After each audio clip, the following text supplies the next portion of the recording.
Hey friends, Peggy Hall back with you from thehealthyamerican.org.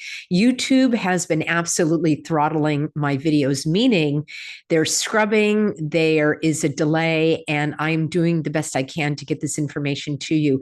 Be sure that you're on my free Substack, because if you weren't able to watch the video without all of those interruptions, you can read my analysis, and that is free. It's peggyhall.substack.com.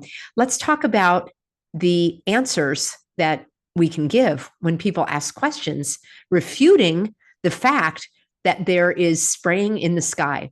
Now, Bill Gates has given millions of dollars to Harvard University. I've done videos on this before, to engage in what's called solar radiation management, where they are spraying chemicals in the air to shield the sun.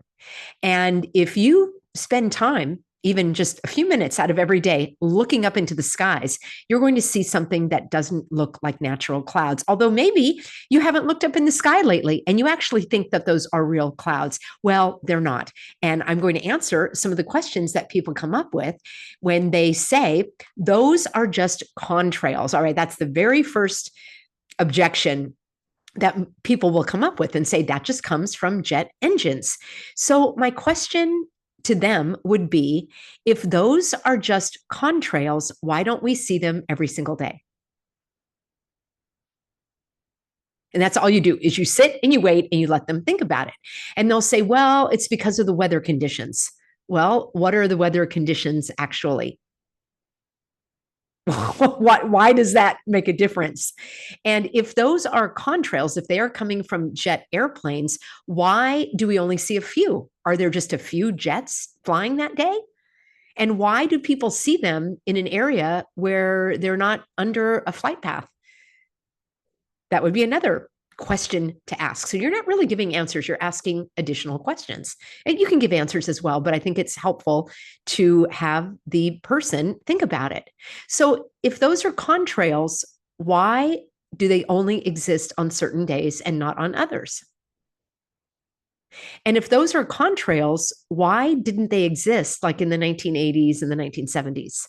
And for those of you that say, oh, they did, go back and look at some of your pictures, before cell phones, real pictures, and look into the, I don't know if it's a rumor or truth, so I haven't mentioned it on this channel before. I will need to dig into it, but several of you have commented saying that there are some animators that are going back into movies and putting in these milky skies.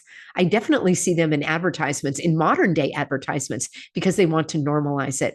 So if these are just contrails, then why is it not consistent? We would have them every day.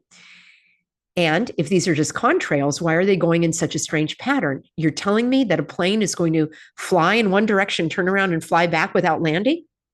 Doesn't make sense. So we want to think about what makes sense and what's in alignment with reality. So this actually comes from the FAA. Their excuse is these are just ice crystals from water vapor, low temperatures and high altitudes. Well, prove it. I would like to see evidence of that, because I actually have evidence to the contrary. And if you go on YouTube, and there is a channel called John Graff, Graf, he is in Long Beach. He's a healthy American. We've met up at different rallies in the past, and he takes up close images with a very high powered camera. So take a look at that, and you tell me that why would these ice crystals be orange and yellow and brown? Why do they change color? And why would some planes flying have them and some not, even at the same altitude and at the same temperature? It doesn't make sense. Another objection that people have is it would take too much planning and resources for someone to pull this off. Well, what's your evidence for that? Why would it take too much planning? What is too much? How much is too much? You're saying that the government doesn't plan for things? Have you ever studied what the military did in Vietnam, creating an artificial monsoon? Yes, and I know that's weather, but I do believe that this is related. The bigger picture is, why don't you think that people would plan this and that they would make the resources available? I object to the very premise that it would take too much planning. I don't think it takes much planning at all. Just have a few drones that are scheduled, and what kind of resources you're buying. The materials which are available on Thermo Fisher is one of the chemical manufacturers. There are many out there. So I would love if somebody who worked for Thermo Fisher could find out about these purchase orders from the government and see exactly what they're buying. That would be some digging that somebody could take on. All right. Here's another objection. How could they all be in on it? All right, you need to define all. Who is this all? You mean every person in the world? Every person in your state? Not everybody has to all be in on it. And in on what? Many of these organizations are worked in a very compartmentalized manner.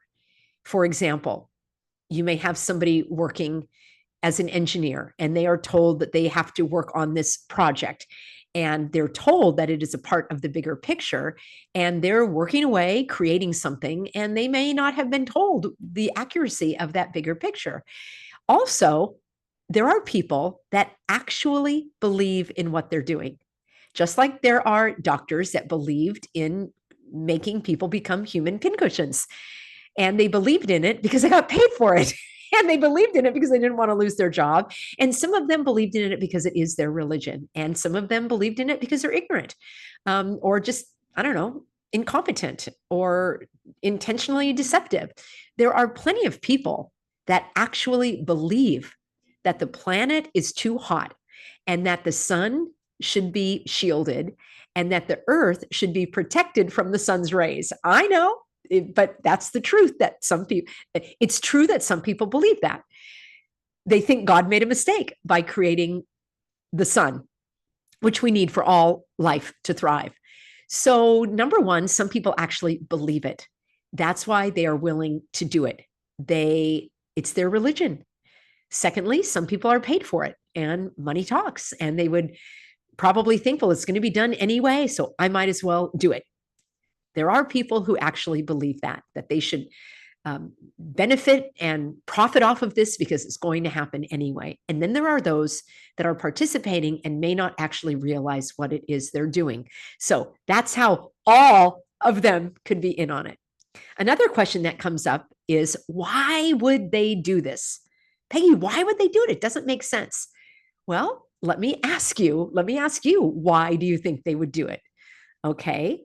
The solar radiation, there are plenty of articles and evidence behind people that are doing the research on that. Harvard University, Bill Gates, I've done videos on it before. I will have to do an updated video for those who missed the first one, because I don't know if it's still on this channel. All of my videos are over at peggyhall.tv, and a large number are over at my Rumble channel. And not every video here on YouTube stays on YouTube forever, which is why it's important that you're here when I'm broadcasting at 4 p.m. Monday through Friday.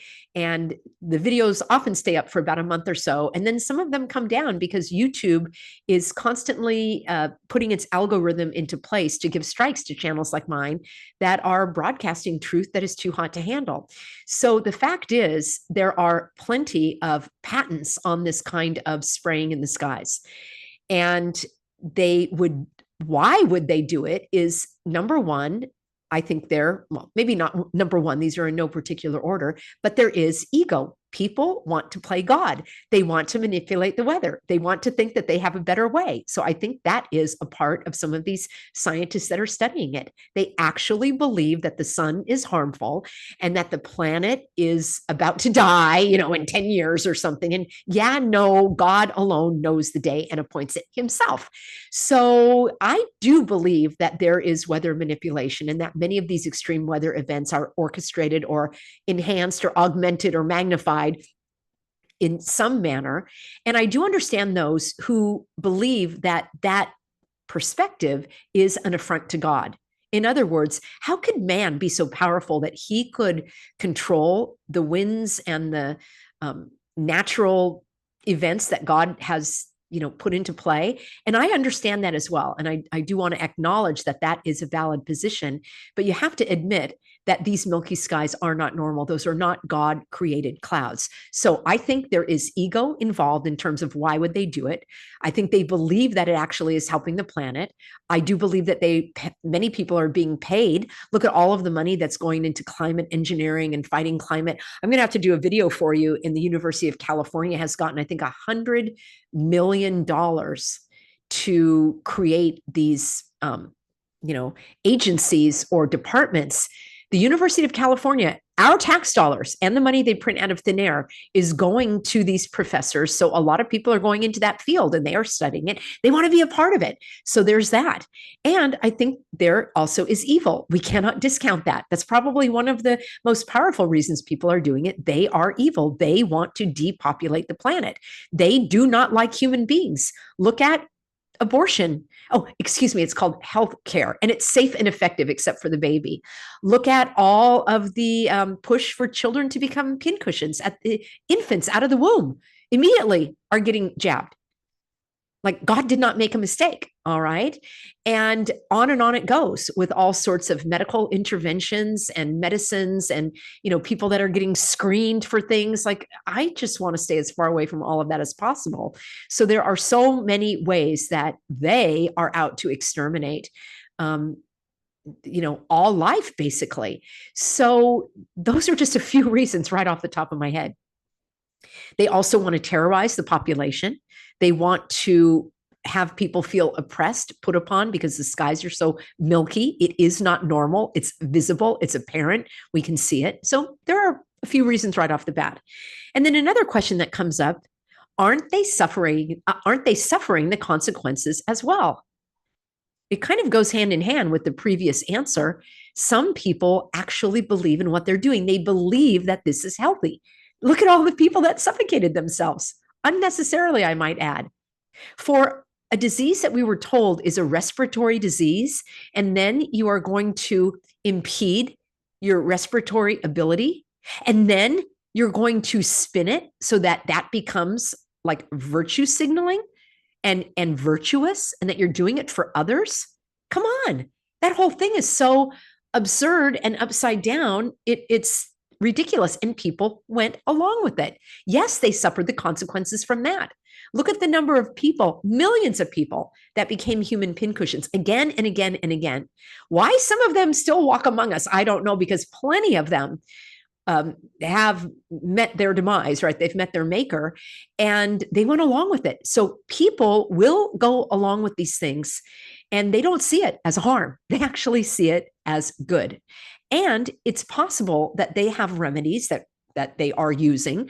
There are those in our Healthy American community that have spoken about detoxing. It's something that I do personally. Let me know if that's of interest to you. I can cover that in another broadcast. You can take, baths with different minerals, for example, and some people ingest things. I don't do that personally.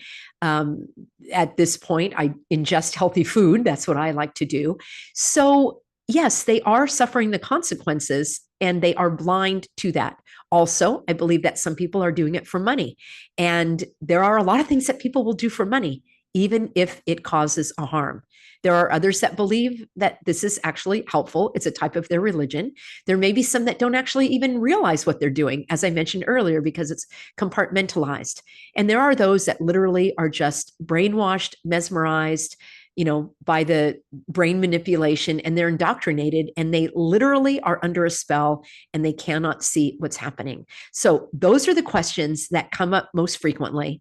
In an upcoming video, I will break down this handout from the FAA where they are actually trying to normalize these CONtrails, and they're calling them CONtrails. They're calling them persistent CONtrails, that they stay in the air and they spread and then they become clouds. Well, God didn't create it that way. And as I said at the beginning of the broadcast, if that were the case, then why isn't it every single day? And if that is the case, we would have so many lines in the sky, given the number of planes. It just defies reality. So that's what I have for you, friends. In my previous videos, I have links for you to take action. The place to make your complaint, number one place, is the FAA. I've also talked about how important it is to take action regardless of the result. And if this is not something that you're interested in, just take a pass and don't participate. But it's of great importance to me. I am going to stand against the government spinning this in such a way to say that it is man-made. Well, it's man-made by those men that are in, I don't even know if those are drones or jets or what's happening. So we need to put them on notice that we are aware. There's good news coming out of states that are taking action in a legislative manner, and we need to make sure that we pull back on the reins so that they don't spin it into being a climate emergency. They're the ones creating it. They're the ones responsible for it, not me, not my gas stove, not my combustion gas-powered car, and certainly not me having a bonfire on the beach. All right. Thanks, everybody, for being on board. I am so grateful that you're with me. I'm grateful to God for this gift of life, for the desire to expose the truth, to promote health, to defend freedom, and to give you strategies and support to live fully and freely. See you soon, everybody.